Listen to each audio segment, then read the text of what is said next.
To welcome everyone, those who are here in person and those who are joining us on Zoom.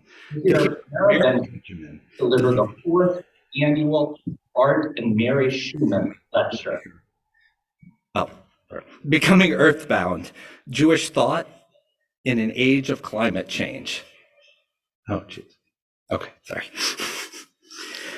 My name is Bob Earlwine. I am a professor of religious studies in the Department of History and Philosophy, and I am the director of Eastern Michigan University's Center for Jewish Studies. I want to thank the Environmental Science and Society program at EMU, the Dayenu Circle at Temple Beth Emeth, the Green Team at Beth Israel Congregation, and Hazon Detroit, who are all co-sponsoring tonight's event with us. I would also like to thank the Foundation for their fundraising efforts on the center's behalf. We are a young program, and it is the contribution of members of the community that make what we do possible. Now, before I begin introducing our speaker, I would like to say a few words about Art and Mary Schumann, for whom this annual lecture is named. The Schumanns are longstanding members of the Ann Arbor community and have not only been involved with the Center for Jewish Studies at EMU since its inception, but they have been absolutely instrumental to its very existence. They have been devoted members of its advisory board since its very beginning and have helped us navigate a range of challenges to thrive and grow into the center that we are today. It is such a privilege to have this lecture carry their names.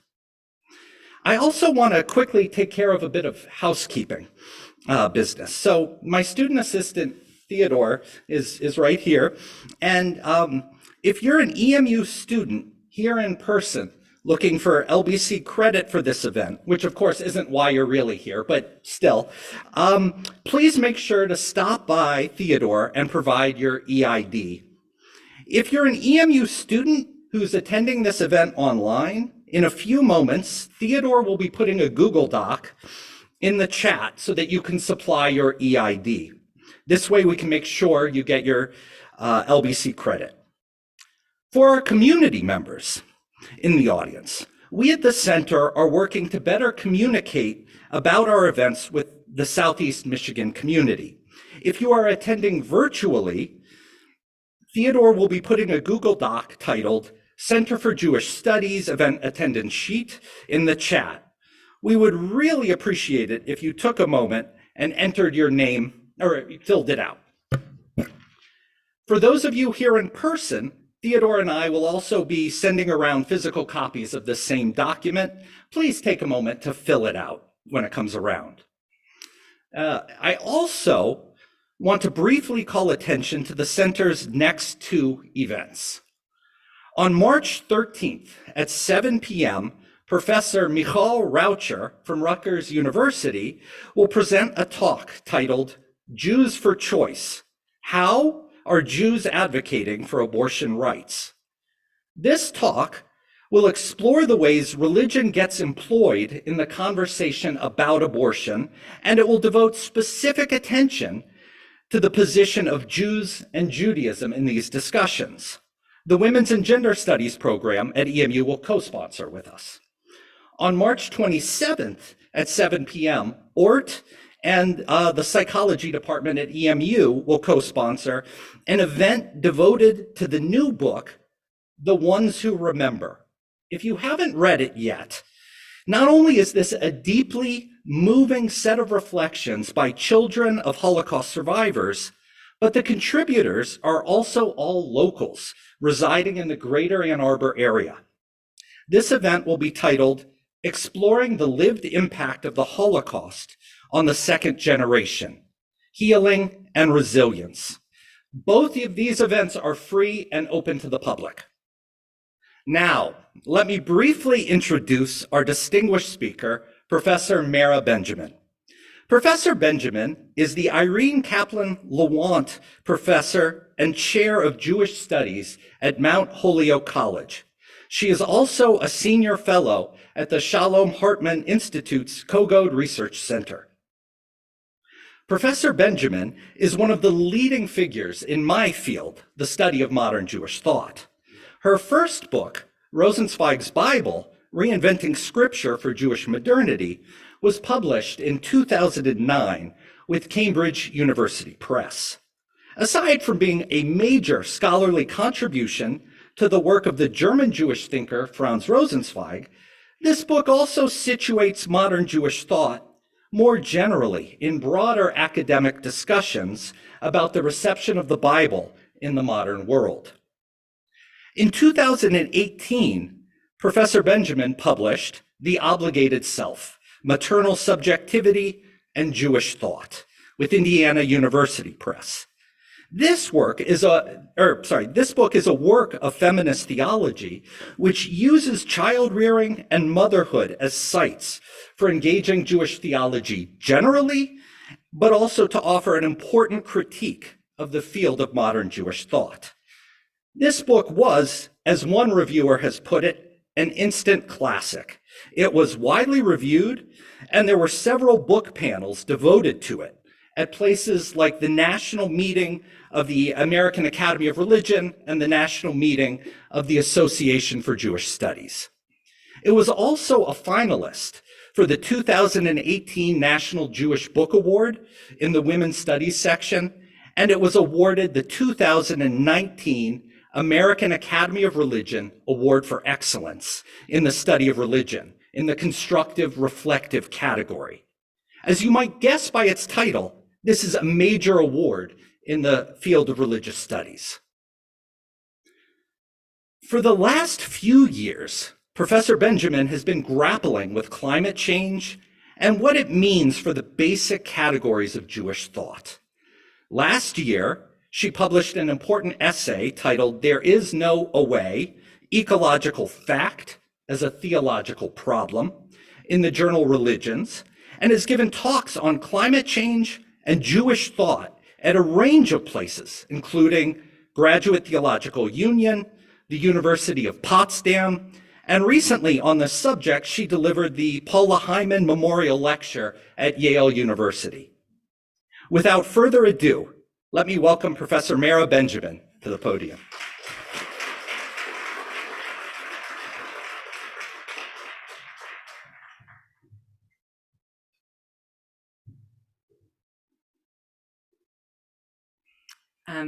Thank you so much, Professor Irwine, for that really generous introduction, and for many other things, especially for bringing me here. I'm really, really happy to be at Eastern Michigan University, and I want to especially thank Professor Irwine and the Jewish Studies program for doing all the legwork, basically, or at least 90% of it, the logistics and everything to get me here. I so appreciate it.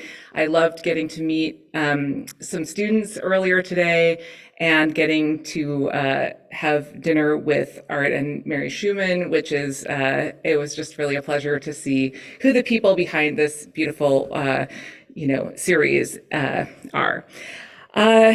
So I am going to turn this here so I can see you better. That's better. Okay, great. So I, as you just heard, am a scholar of Jewish thought, and I'm interested in analyzing what Jewish philosophers and religious thinkers have said, what they've thought, how they adapted and adopted ways of thinking that they encountered in the worlds that they lived in, and how their tradition also informed what they, how they approached being in the world, whether it was under the conditions of being a diasporic people in the Roman Empire, being part of Enlightenment European culture, and other moments. So that's the kind of scholarship where I'm thinking about what other people said. But I'm also interested in evaluating how these ways of thinking and understanding the world continue to shape Jewish ways of theorizing, philosophizing, and in this case, I'm really thinking about how those patterns from the past may not only help us as we navigate the world, help Jewish thinkers and other religious thinkers as they navigate being in the world, but also how some of those patterns might limit them. And so tonight I want to talk about how we think about our situation of ecological crisis, which is, of course, a situation we face as humans, as living organisms, as contemporary people in the West, and for some of us in the room, I'm not presuming everybody, as Jews, or as people with perhaps some attachment to a monotheistic religious tradition. This talk is part of a book that I'm in the middle of, and I just want to say that the conversations that I have with people when I give a talk like this and the questions people ask me have been so generative for me, and I really thank you in advance for being here and for listening. And also, I don't know what LBC credit is. I definitely want it.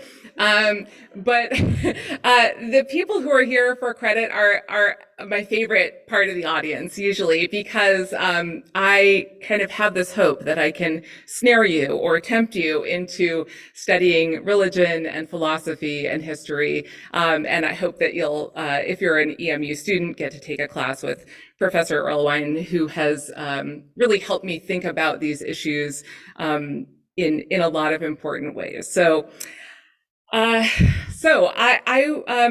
of us agree that the climate crisis raises profound practical challenges. Those are political, right? So how countries with vastly different resources and modes of social organization can work together to address a set of problems that affect all of us. And that political problem is, of course, heightened by the fact that people with the least political power are the most affected by climate disaster at this point. There are technological challenges, inventing ways to live in the world that don't result in its becoming a wasteland that can no longer support life. And economic elements, scientific elements. I am not a scientist. I'm not an economist. I am a scholar of religion. And from where I sit, we're also facing, in addition to all of these other problems, a crisis of sense-making. The climate catastrophe calls into question our conceptual apparatuses, the basic, often somewhat invisible lenses through which we interpret the world. For instance, let's just think of the category that we used to call, and we sometimes still do call, natural disasters. We usually use that term to talk about things that happen that are part of the weather system, let's say, things that are totally beyond our control. These are the same events, by the way, that insurance companies call acts of God. But now we're living with wildfires and hurricanes, other violent weather events, as well as slow, sort of, for our sense, slowly unfolding disasters that happen with new frequency and new intensity. And so it's complicated because we know that none of these events is directly in the control of any particular person or group of people or government, of course, but they're all traceable in some way, tethered to human activity in their severity, in their frequency. So they're not acts of God, at least not in insurance company theology, as it's traditionally practiced, nor are they natural disasters, completely unpredictable and random events, if that's what we mean by that term. They're not just nature doing its thing. So it's confusing. And for me, this is where it gets interesting, because a lot of questions start to take shape there. What exactly is theology, and what should theology be in an era of climate change, right? How should we think about not only acts of God, but about God, right? What about nature? Is that a category that means anything or means the same thing it used to mean to us? And how do these ideas about God and nature, for instance, inform our understanding of who we humans are in this extremely disorienting time that we're living in, which as I pointed out earlier today, it was in the mid-50s today in Michigan in February. Not normal. So I'm interested in Jewish approaches to these questions and how the variety of ways Jews have conceived of the world enable us to face and then address this crisis.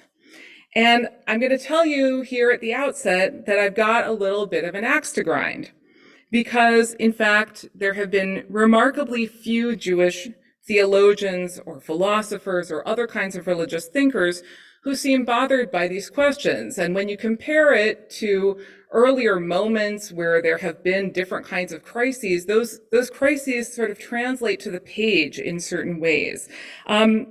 And of the few people who have written on this topic, the sense seems to be that existing frameworks are perfectly adequate. And I'm not so sure. And I'm glad to be in conversation here with Professor Erlewine, because he and I have talked about this, and we're both bothered by this. So I understand Jewish theological reflection as expansive and dynamic and multivocal. It's performed, it's enacted, it's located not only in texts, in other words, but in the ways of living of a wide variety of people.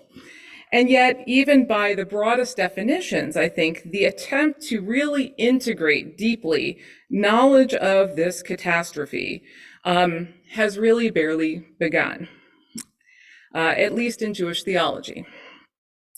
And more than that, there's sort of a deeper problem I want to name and start to think about with you tonight, which is that I'm concerned that some of the most intractable elements of Jewish theology are elements that climate change has profoundly disrupted.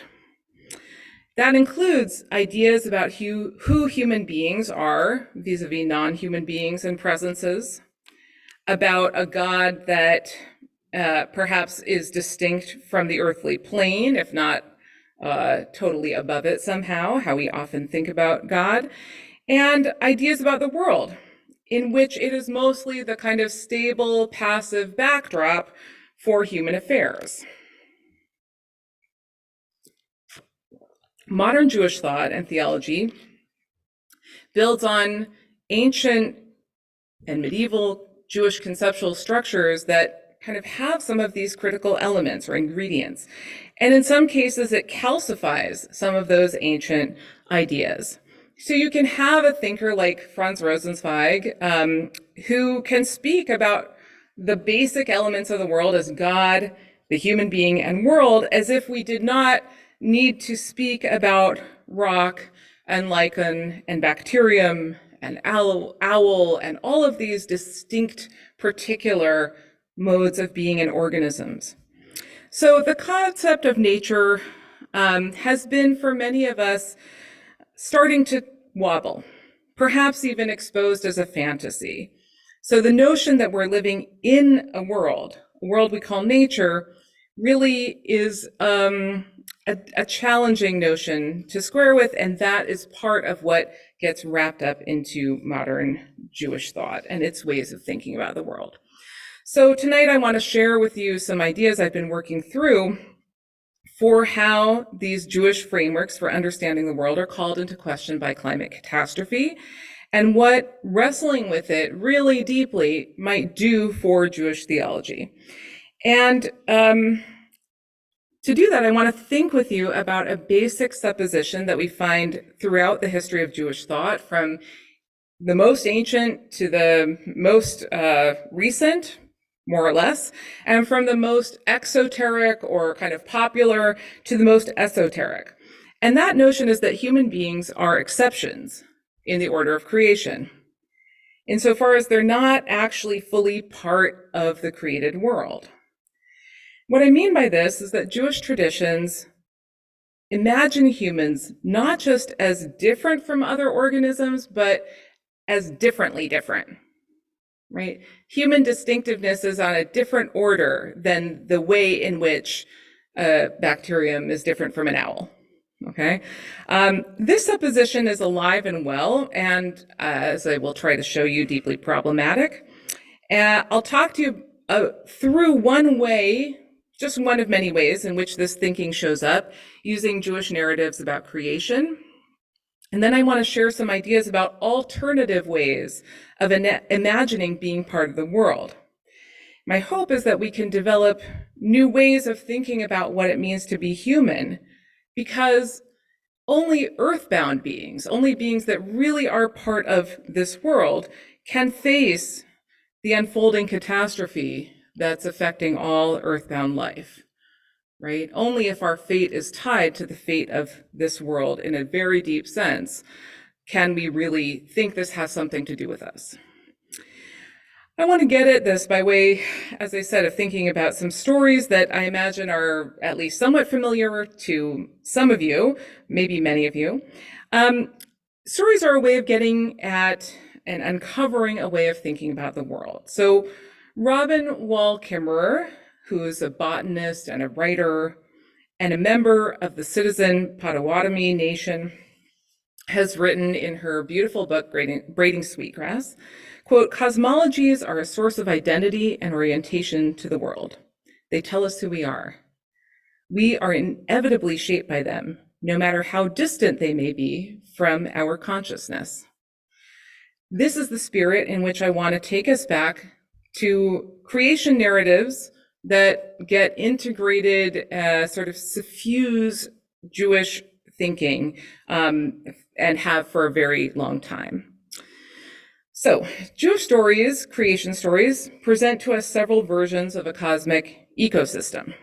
These stories present elements of the world in relation to one another, and they encode a set of understandings of why there is a world at all, how it is organized, how it should be organized, and the purpose of there being a world. The two most famous versions of these stories in Jewish tradition are found right next to each other in the opening chapters of the book of Genesis, which of course is not only claimed by Jews, but also by Christians as scripture. Scholars of biblical literature understand these opening chapters of Genesis to contain two accounts that differ from each other in many important details. They attribute these differences to two different schools of authorship that produced them, or really scribal communities, we should say, rather than authors. There's the priestly school and the Yahwist school, and the different circumstances under which each group of authors or scribes produced the Torah helps us understand some of the key differences that show up in how these two accounts portray what it means to be human in the world. But for all of their differences, and we could enumerate many of them, which I'm not going to do, between the first account, Genesis 1, the priestly account, and Genesis 2, the J account, there is a point of commonality, and that is this idea that the human being is a special category of creation, unlike all the others. So let's just a brief kind of gesture toward each of these. Genesis 1 is understood to be the priestly account, portrays the human being as distinguished by a kind of hierarchical relationship to the rest of creation. The human creature is positioned as the apex of God's creation. It is unique among created beings. It's unique insofar as it's called a creation that is in the image of God. And the human being is subordinated only to God. For as the text says, God charges the human being to, quote, "fill the earth and subdue it," or conquer it. "Have dominion over the fish of the sea, the birds of the heavens, and all living things that crawl about on the earth." The human stands out.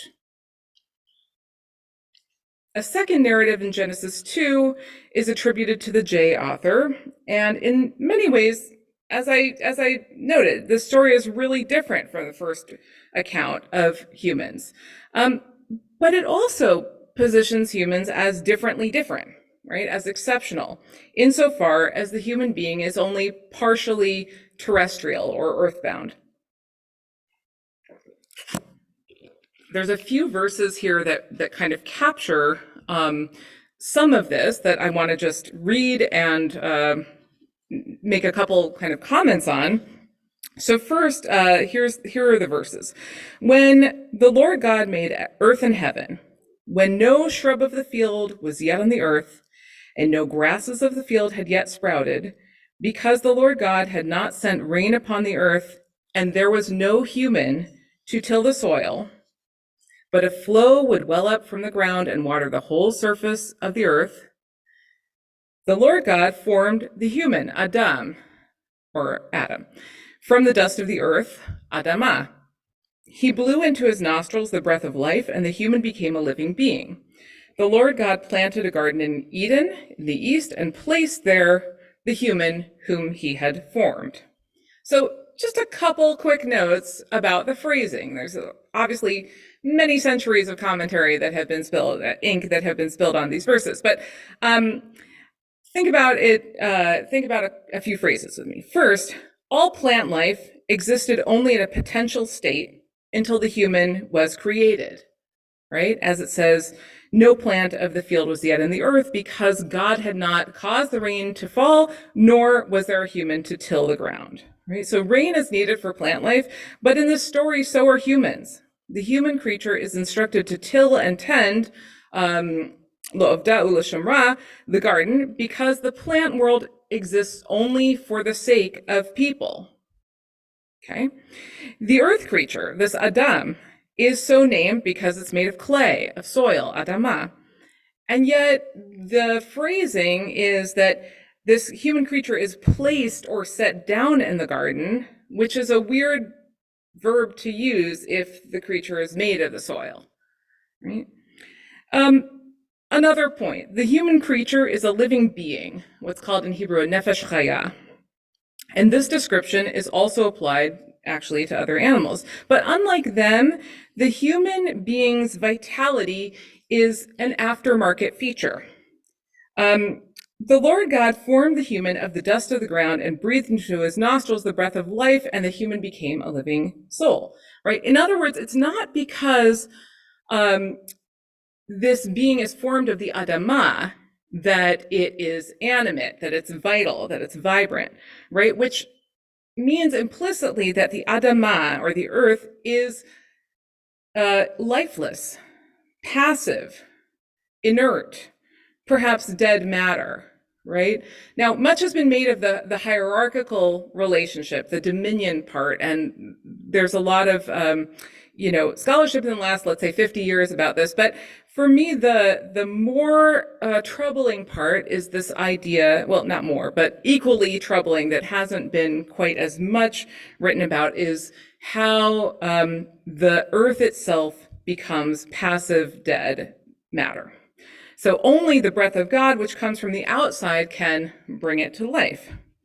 So taken together, these two creation accounts portray humans as exceptional creatures in their capacity for relationship with God, by being made in the image of God, and being tasked with working the land. Collectively, right, they make the human being a creature that stands out, uniquely linked up to God, right, and not really as much horizontally, or sort of partially horizontally, partly vertically. They're not fully earthbound.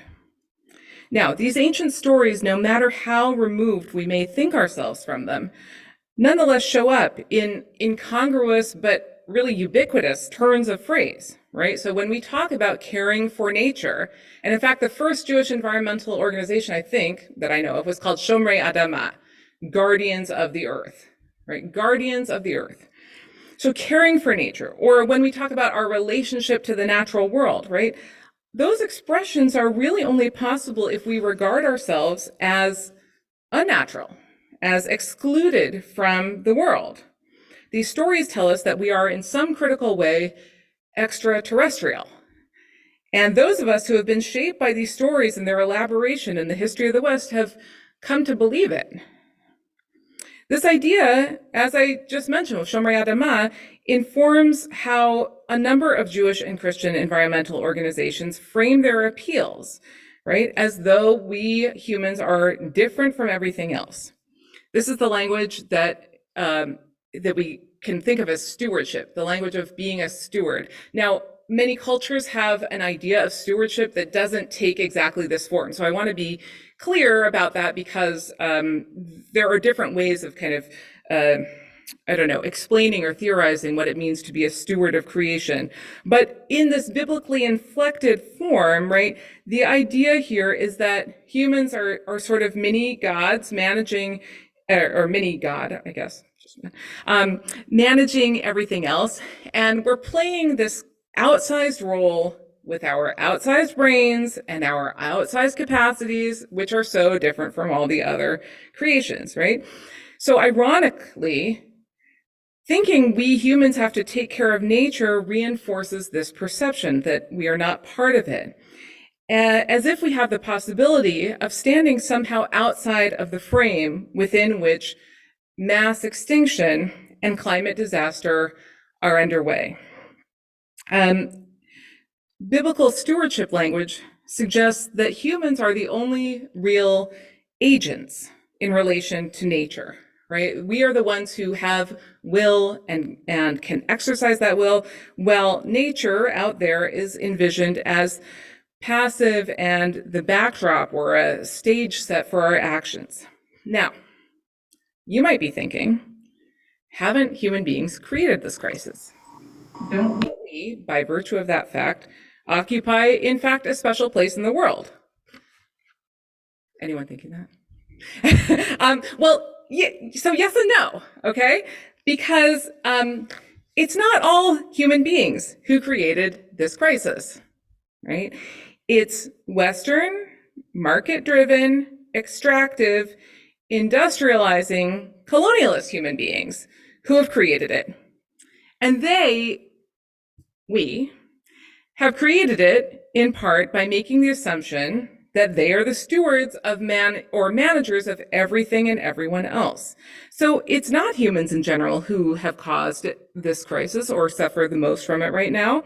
And that's why I resist personally using the term Anthropocene, right? Which suggests that it is anthropos, the human species as a whole, who's acting in this as a geologic force on the world, which is how stratigraphers kind of try to think about this term. I don't think that they've fully adopted the term Anthropocene. I know it's under discussion. Maybe it's been adopted. I don't know. So the challenge, as I see it, is for those of us who are engaged in extractive practices and ways of life, in which I include myself, and I'm going to assume most of us here in this room, definitely me, I took a plane to get here, right? My cell phone, probably yours, uses rare earth metals and, right, like we can think of many ways in which we are implicated in this, right? So the challenge, as I see it, is for those of us who are engaged in these extractive practices and ways of life and whose societies have amassed wealth by stealing land and labor, to see what the conceptual foundations are that made such practices possible. Acting as God's stewards over creation is a relation that doesn't imagine the rest of creation having a say or a role, just as colonial practices did not and do not imagine the colonized having a say or a role in their own futures. But I also want to say that I resist a theology of stewardship, even though it is compelling as a way to rally people, right? I resist it because it doesn't actually correspond to what we in the contemporary West are finally beginning to understand about the world, thanks to expanding our religious and scientific knowledge. And I want to put those there because I don't want to reify, turn scientific knowledge into sort of the ultimate authority, right? Or the only authority. I think that how we think and how we understand religion is also something that changes and can have a powerful effect on what we know about the world. So I want to talk about each of these perspectives and how they offer challenges and opportunities for Jewish thought. Okay, so first, one of the key challenges for Jewish theology today is to grapple with the legacy of stories that imagine humans as not really earthbound.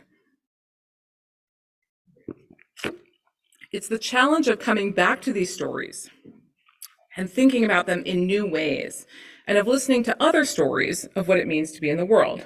So I want to invite us to take a look at these stories with new eyes, using a technique that comes to me by way of a theorist named Bruno Latour, who was a French sociologist who just passed away this fall. Latour suggests that we ask, when faced with any worldview, what forms the constitutive elements of the cosmos and the relative power and capacity for action of each of the elements in the world. All of these things taken together constitute what Latour calls a cosmogram, right? Any and every cultural or political formation implicitly produces a cosmogram, right? A map of who acts, who doesn't act, how do they act, how do they relate to one another? Or as Latour put it, the cosmogram is the implicit set of answers to, quote, who are we? Where do we reside? What type of territory, ground, space, or place are we apt to inhabit? With whom do we cohabit? In what epoch do we find ourselves? Not in terms of the calendar, but rather in terms of the rhythm, the scansion, and the movement of time. So let's go back to our stories. In the Israelite cosmogram that's implicit in both Genesis 1 and 2, humans and gods are the only truly agentic entities. They're the beings that can and do act by exercising their own will. By contrast, earth, rain, vegetation, sky, and seas don't act on their own power. Rather, they're caused to act by God. They're the puppets, and God is the puppet master. God is telling people something through using the tools of, let's say, the flood or exile, which is spoken about in terms of the land vomiting out its inhabitants. We talked about this earlier today in class, those of you who are there. So thus we might say, following Latour, that agency is lopsided, okay? God and the human creature have been over-animated, and the rest of the cosmos has been de-animated, stripped of agency. The majority of Tanakh texts adhere to this cosmogram. Now, it's interesting how biblical scholars talk about this, and also how I think this is presented in a lot of different avenues of Jewish thought, or different parts of Jewish thought. The language that's used there to describe this is that the Tanakh, the Hebrew Bible, takes place in what they would call a demythologized cosmos. Demythologized. Demythologization refers to the mechanism by which these biblical texts adopt and adapt myths that were in wide circulation in the ancient world. Creation narratives, flood narratives, all of that, to their own monotheistic outlooks. The scribes, redactors, editors, transmitters, whatever, of the Bible seem to have deliberately rewritten familiar tales in a way that reimagined the elements or forces out there as tools of God rather than as their own independent agents, right? So it's no longer warring gods or demons or other actors who are identified with the forces of nature who act. It's the God of the universe, the God of Israel, who causes these depersonalized forces to act. So for instance, in the ancient Babylonian epic, Enuma Elish, the god Marduk, who is the storm god, vanquishes the primeval saltwater ocean, which is the female god or divine principle, who's called Tiamat. That's her name. Now, when biblical scholars talk about the Torah's creation story as demythologized, what they mean is that the biblical authors took this not only Babylonian, probably familiar tale, in which the forces of nature are called gods with personal names, and instead they made the storm god into just the wind, right? And the primeval goddess Tiamat into Tehom, which is the word that's used in the Hebrew Bible for chaos, for this kind of watery chaos thing, right? So the earth being unformed and void with darkness over the face of the deep and a wind from God sweeping over the water. So instead of Marduk conquering Tiamat, we have a wind from God that is sweeping over or hovering over the chaotic waters, primordial waters. So the world of the Torah stripped the world of having, or the authors, the scribes of the Torah stripped the world of having many warring gods who are identified with the weather. Instead, they imagined a single God who controls this quote unquote natural world. Now, the problem as I see it is that this sort of descriptive fact has been turned into a virtue. The redistribution of agency, if we want to call it that, right? That we see in examples like this was foundational to Israelite monotheism, fine, right? But it's also gets portrayed by biblical scholars and Jewish theologians, and maybe some of you in Sunday school, who knows, got it as a kind of morally better account of the world than ones in which beings other than humans and God have agency. So demythologization functions in this narrative that kind of permeates, trickles down, I guess, from scholarship kind of everywhere, or trickles out, not merely as a descriptive term, but as a value claim, right? The biblical portrayal of the world leads to a superior morality. But not only that, the term demythologization implies that the real world, right, the world not only recognized by scholars of ancient Israel, but by common sense, right, is a world in which humans actually are the only animate, sentient, agentic creatures, right? So demythologization is presented as a better account of how the world actually is, right? Not just a different and better morality, but really in terms of its ontology, in terms of how the world actually is. Rather than assuming that we know in advance what should and should not be assumed to have agency, however, what if we looked at it from a different point of view, right? Instead of talking about the Torah's demythologization, what if we talk about how the Torah's creation stories deanimate the world? Right? And indeed, in the case of our creation narratives, this verb seems just as good, if not more accurate, right? Because remember, right, Tiamat becomes the etymologically related, no longer personal and active to home, right, as we said. And so what's demythologization makes it sound like, oh, well, we all really know that the world doesn't work like that. And so finally, the authors of the Torah got it right. Thank goodness. Right? And instead, what if we took a more agnostic, critical view of it to say, yeah, the animacy of the chaos has been kind of funneled into one part of the elements of the world, and the rest has been deanimated, right? So, so that the only true subjects, the only true agents are God and the human. So these stories that feature an overanimated human creature set against the backdrop of a deanimated world populated by deanimated forces are peculiar, specific tales told by some human persons, right? They are not the only ways to think about the world. So I'm wondering, what if we started not with an unchallenged assumption about the superiority and the accuracy of the stories that we're familiar with, but with an awareness of the admittedly and necessarily provincial or sort of partial knowledge of the world they reveal. Jewish tradition, which inherited these ancient stories, adopted a cosmogram that precludes taking seriously other maps of the world and the agentic beings that are or might be in it.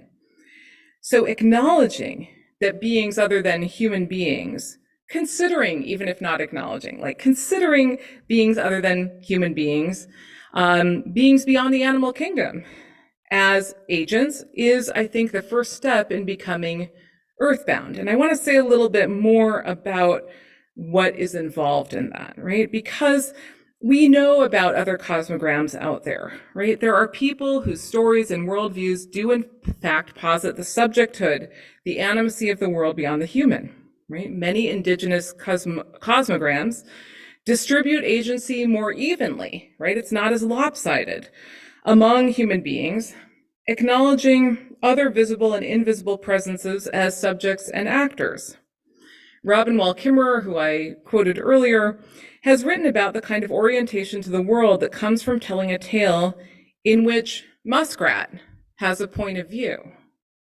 So in many Great Lakes origin stories, here we are in Great Lakes, muskrat negotiates with the other deep divers to determine who will travel down to the primordial water to find mud out of which to build a world. Turtle offers his back, and Turtle Island is formed. Human beings are then indebted to their gifts.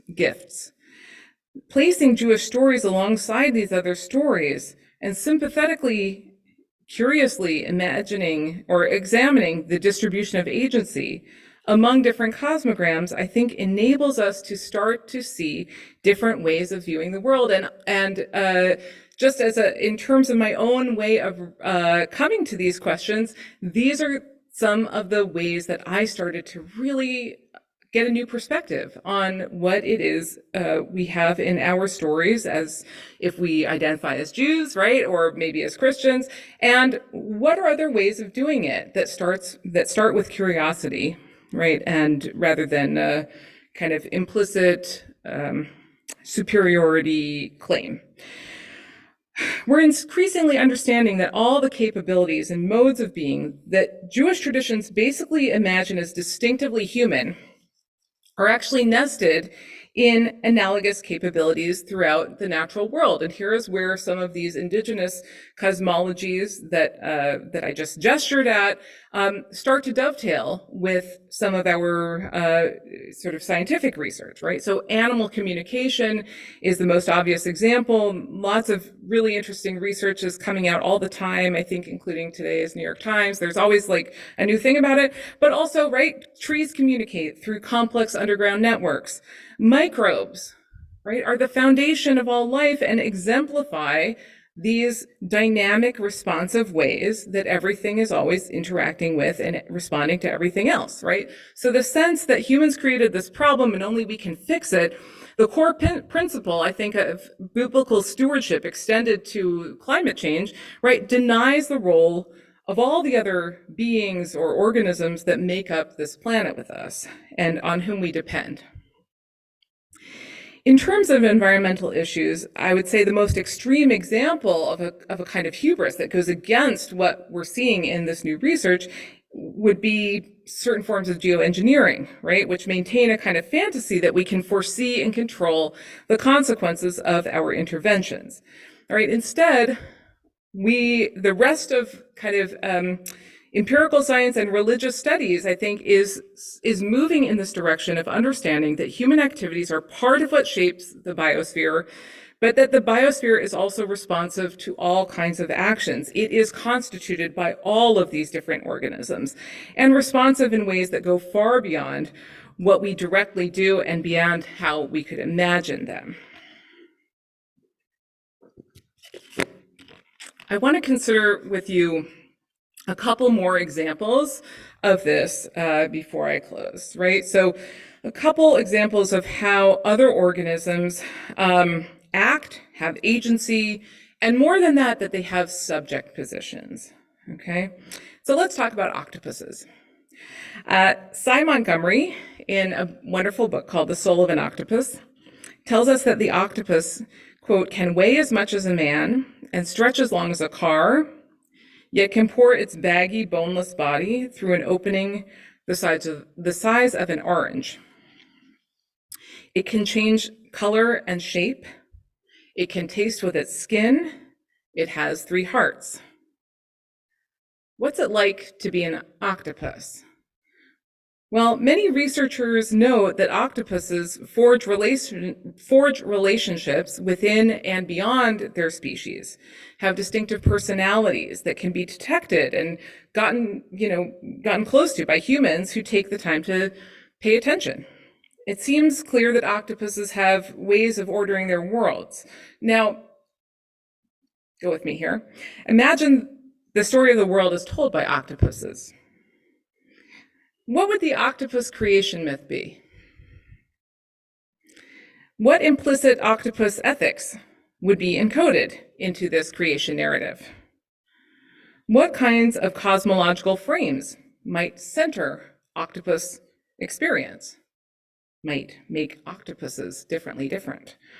No matter that we will never be able to answer these questions from direct experience, we can still reasonably expect that the starring roles in any octopus drama, on Netflix or otherwise, would go to octopuses, right? And that the heroes of octopus ballads would likewise be octopuses, and that octopus sensibilities and modes of experience in the world and viewpoints would privilege octopus reality, right? Maybe that's how we could look at our Torah stories, right? This thought experiment could just as well be conducted in relation to the COVID-19 virus, the riverbank, the worm, a network of fungi, right? The ability to entertain these questions flows from the basic supposition that any and all of these phenomena and beings have subject positions. They have points of view and interests and knowledge. Being alive, as Eduardo Cohen writes in How Forests Think, means having a subject position. Being alive means having a subject position. That supposition is, of course, not reflected in the ancient stories of Tanakh, the Hebrew Bible.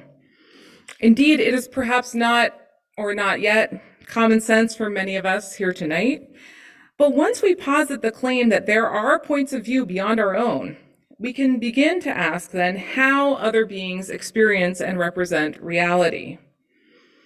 What it's like to be a bat, as Thomas Nagel asked, or an octopus, or a bacterium, right? It's a question we'll never be able to answer directly, but we can posit that it's like something, that experience and representation occur for other consciousnesses, that there are other viewfinders, to use a camera kind of analogy, right? Other viewfinders that bring other aspects of the world into focus and leave other ones blurry, right? The background becomes blurry. Other beings design and occupy the center of their own worlds. Perhaps that is also what Torah is doing.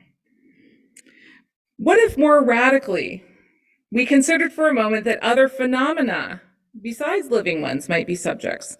Let's think through this possibility for a moment. This is my second possibility, as an alternative to a de-animated version of the rest of reality. So let's consider the ground for a moment. In Torah accounts, the ground is just another demythologized or de-animated part of the world. The ground doesn't really come into focus, right? And that's because this Torah viewfinder is made by bipeds and meticulously adjusted to biped reality. It's okay. Through its lenses, the ground is that on which we walk or wheel, right? And for the bipeds of the Torah who lived in an area not accustomed to regular earthquakes, flooding, or windstorms, the ground is for the most part stable and solid. For them, it was largely dust, afar, right? Which is the substance that mixed with water becomes the clay out of which humans are formed in Genesis 2, the dust to which humans return. In this version, earth is raw material to be shaped, surface to be trod upon, it's backdrop, it's wallpaper. Right? Now, our age has taken that passivity one big step further, right? In the late 19th and early 20th centuries, a new age of exploration began in the West, and the new worlds that were discovered were not the new worlds of the Western Hemisphere. The new worlds that were explored and conquered and decimated were the worlds beneath our feet.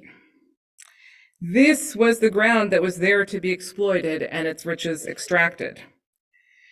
Now, what if we contemplated the land as an actor? Ground as dynamic and heterogeneous? What if instead of being wallpaper, the land itself should be thought of as transitory and in motion rather than stable, as actively degrading, actively building, actively holding, actively exposing? In her essay, Nadie la tiene, No One Owns It, the Puerto Rican Jewish writer Aurora Levins Morales writes eloquently of the movement of the soil that upends so many of these discourses of stability around land. She writes, quote, in nationalist rhetoric, land does not move. No wonder it's so often portrayed as a mother, eternal, loyal, patient. It waits for its exiled children to come home. It would know them anywhere. But the real land, made of soil and rocks and vegetation, is never still. In the United States, the average acreage of land loses 5 tons of soil per year. Blown by wind across property lines and fences, municipalities, and national borders, washed by rain into river systems that drain 1,000 miles downstream. Places have history, but soil does not have nationality. Just as the air we breathe has been breathed by millions of others first, and will go on to be breathed by millions more. Just as water falls, travels, evaporates, and circulates moisture around the planet, so the land itself migrates. The land migrates. And it's not only the soil that moves, right? Far beyond the human timescale, rock and mineral do as well. In his beautiful book, Underland, by Robert McFarlane, he notes this dynamic quality of the ground, writing, quote, "Seen in deep time, stone folds as strata, gouts as lava, floats as plates, shifts as shingle. Over eons, rock absorbs, transforms, levitates from seabed to summit." Both of these writers I just quoted challenge the suitability of ground as a synonym for stability. The ground shifts beneath our feet not only because it's always been animate, but now because of earthquakes that are caused by fracking, because of the movement of industrial effluvia, by the spinning, bouncing, decaying isotopes that radioactive waste sets in motion. This is why I don't call this kind of earthly animacy anthropogenic, right? Because it is not anthropos as a whole that has led to technological disaster, right? But rather the specific societies that imagined their world as composed of passive inert matter, or the ground as merely that which we walk on, right? It's us whose comfort is built on the subjugation of the earth and other beings who are finally confronting the subjecthood of the earth. There are ways of comprehending the world that imagine it otherwise than most of Jewish theology has done so far. As I noted before, indigenous cosmologies and anthropologies typically do not limit selfhood to humans. What might be called selfhood is found among many kinds of living beings and phenomena, some of which Western philosophical and religious traditions have designated as inanimate or mere landscape or atmospheric conditions. Expansion of the category of the subject or person beyond the human means that the panoply of living beings with whom we cohabit are assumed to have subject positions fitting to their morphologies and interests and positions within a dense web of other selves. I want Jewish theology, Jewish thought to become earthbound. I think it can do that when we admit the earth and its many organisms to be subjects, as that is agentic. But subjects also is in subjects for thought. Jewish thought can become earthbound, and it's going to be hard, but it can become earthbound when we become humble before and captivated by the intelligence of mycorrhizal networks, of lichen, of octopuses. Jewish thought can become earthbound by entering into meaningful and curious dialogue with people who narrate the story of our world differently than we're used to. I don't know what Jewish thought will look like once we do this, but I know that engaging these questions will allow us finally to face the present and the future together.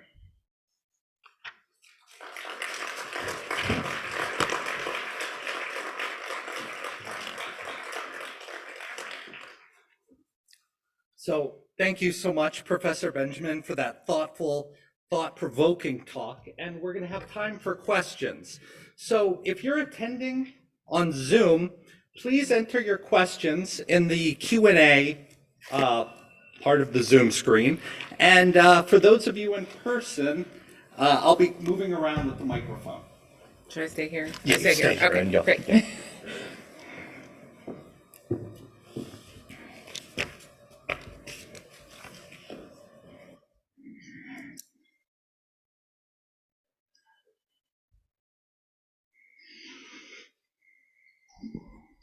So this is a very broad question, and it's coming from someone who is not as familiar with Jewish tradition, but I'm interested in similarities between your interrogation of the Genesis story and recent work in Christian interrogations of that. And one of the things that one sees in that religious perspective is a search for other points within the tradition, the diverse experience of Christianity that can become starting points for alternative traditions. So as a medievalist, people will begin to look to the mystics, for instance, to find connections and alternatives within their own tradition rather than saying, we need to set this tradition aside. We begin to recognize that there's a multiplicity of voices and these really wonderful moments of potential. I was wondering if you had any thoughts about that within the longer, bigger picture of Jewish thought. Yeah, thank you so much for that question. I love it. I have a lot of thoughts. I have curiosity as well. Okay. The first thing is I would say that Jewish thought in my reading, it has not been as developed so far as Christian eco-theology. I think there's been a lot more that's happened in that realm from Kaufman through McFaig through other people. So there is some, there have been some moves in that direction, and certainly mysticism has been very attractive to a lot of people. So there is kind of like the medieval, let's say the Zohar, the classic Kabbalah. There's been a lot of interest in Chassidut, so the pietism of, let's say 18th century, 19th century, Central and Eastern Europe. I am torn about this, torn. I have some reservations for myself about that material in particular. And I know you're asking a larger question, which I'll try to remember to get to in a second.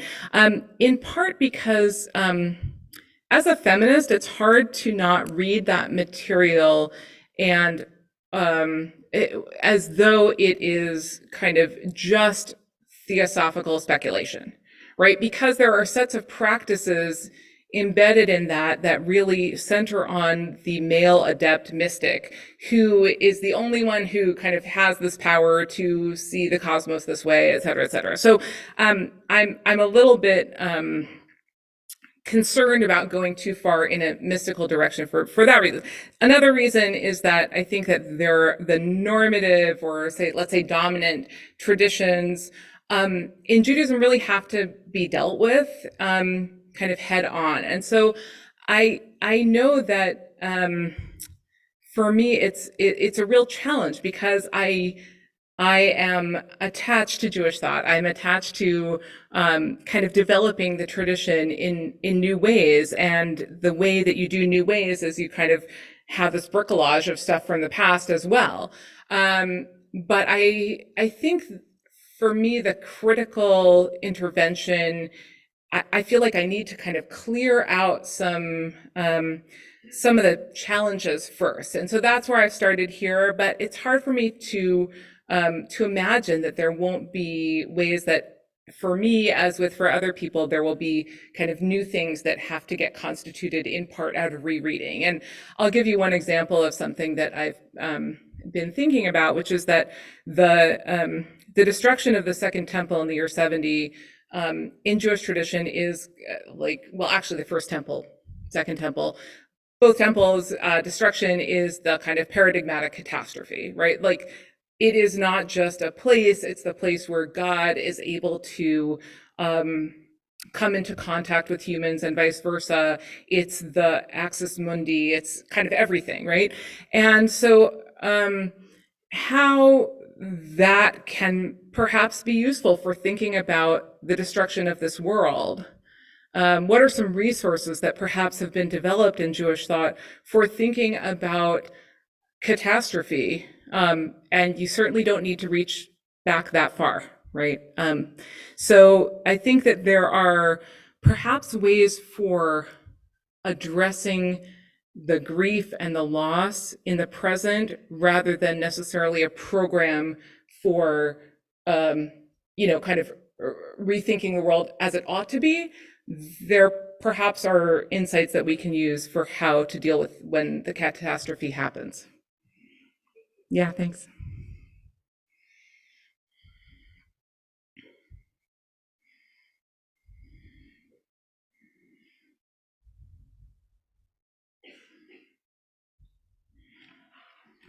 Hi, so I'm thinking about the relationship between the climate crisis and what your second book was on.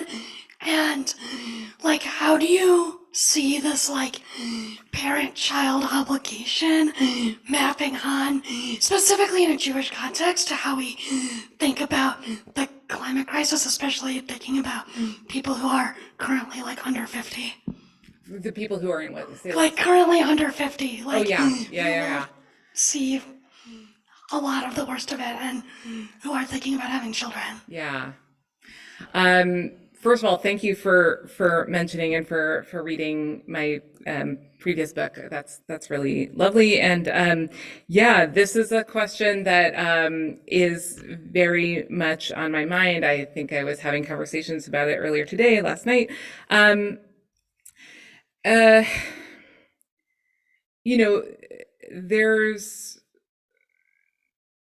There's some wisdom that for me has come from Black feminists working on reproductive justice, that has to do with, what kind of world are we creating? What kinds of supports are there? Whether you have a child, don't have a child, of course, it's the critical central question is, do you have the choice to bear a child or not bear a child, with full agency, right? But it's not just about abortion rights, let's say. It's about what are the support systems? What kind of healthcare? What kind of education? What kind of green life do we need to be in this world? And that's a question that matters whether or not one personally has children. I've tried to start thinking about that in connection with this project, as I there's been a lot of discussion, of course, among a lot of people about like whether one should have children. One who is perhaps younger than me and thinking about it should have children, and I because you've read my other book, that's something that I used to think with, and I think has become an important site for theology. But the decision about bearing a child or raising a child or becoming part of a project that helps raise children that you're not biologically connected to in a fruitful, just world, to me, that is sort of where I've been starting to think about, like, maybe that's a place to kind of focus attention. Certainly not for me to say whether anyone should or shouldn't individually, but maybe we can think collectively about the kind of world into which we're bringing people, whether they're our biological kin or not. How do we do that together in a way that that takes into account that there's a lot of work to be done? I don't know. That's a little all over the place, but it's a complex question. Thank you for asking it. So how do you see Jewish tradition dealing with the Genesis stories in order to make the kind of transition you're talking about?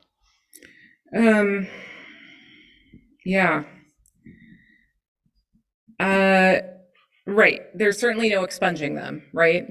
They're here. There are stories, right? So, I mean, I think one thing I sort of was hoping to gesture toward is how we could perhaps make them step outside of them in a certain way, right? Not get rid of them. I don't even know what that would mean as a Jewish thinker to say, like, let's get rid of that story. That doesn't make any sense. But to think about them perhaps in new ways, right? And to really engage in this kind of curious work of thinking about how do these stories frame what it means to be human, and how do other stories do that?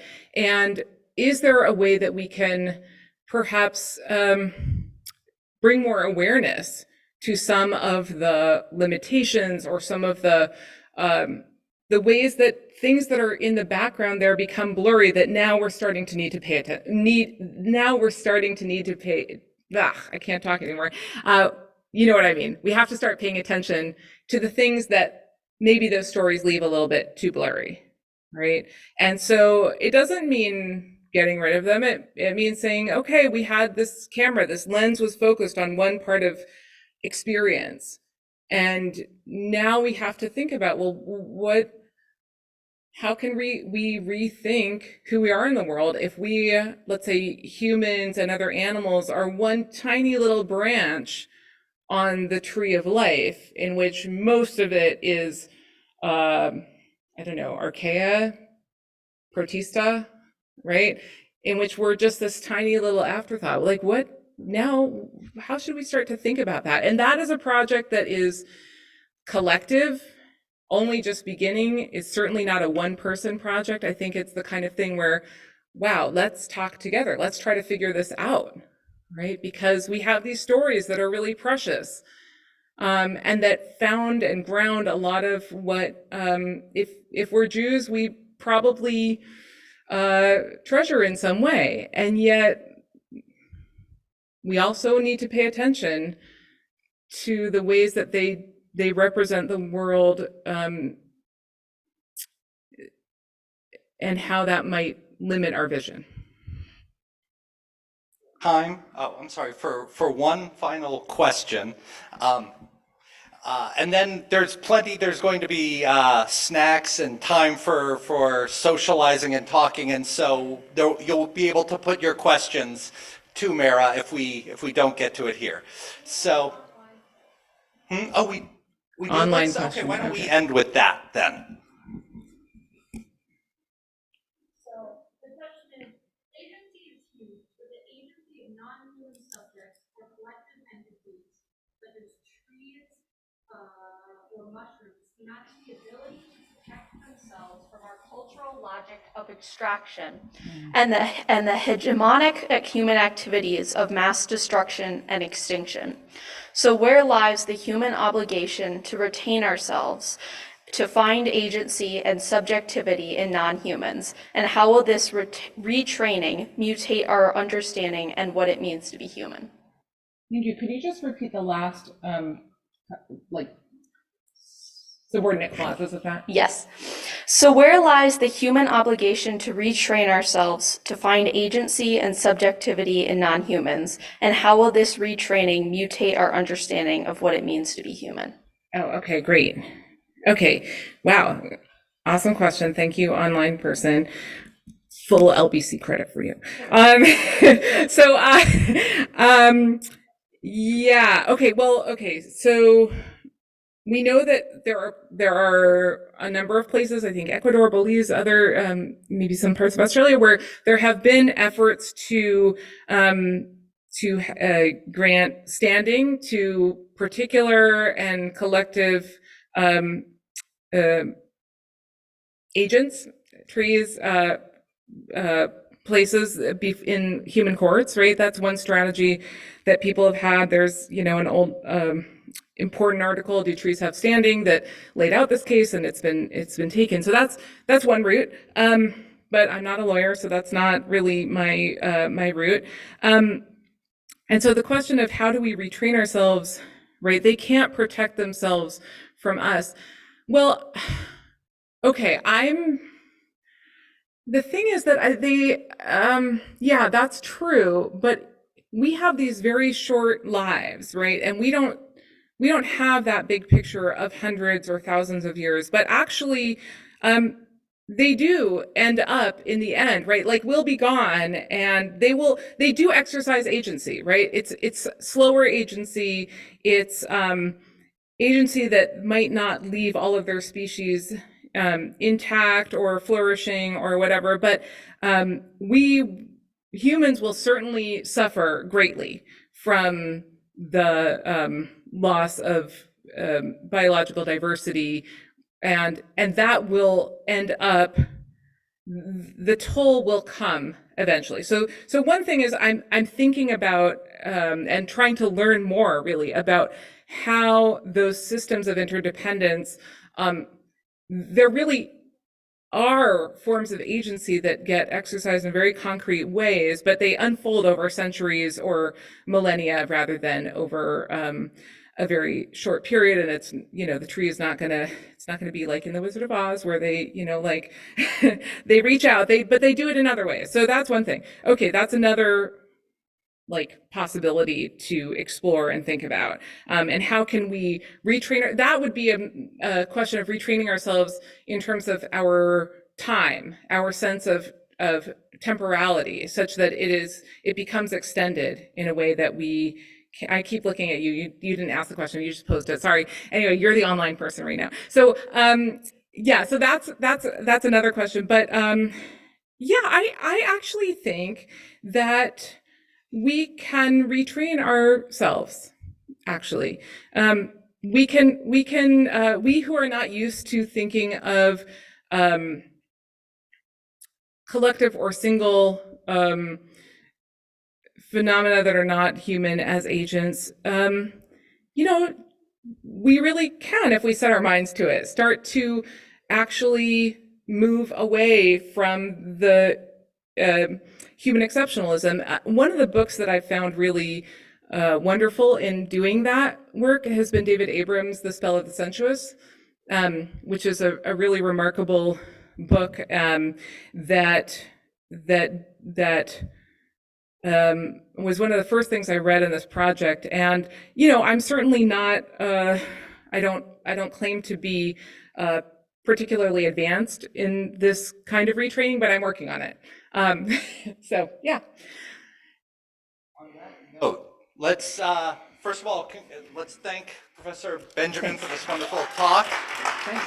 And out right behind the auditorium, there's some tables with refreshments. Let's enjoy, and we can continue talking. Thank you for coming out.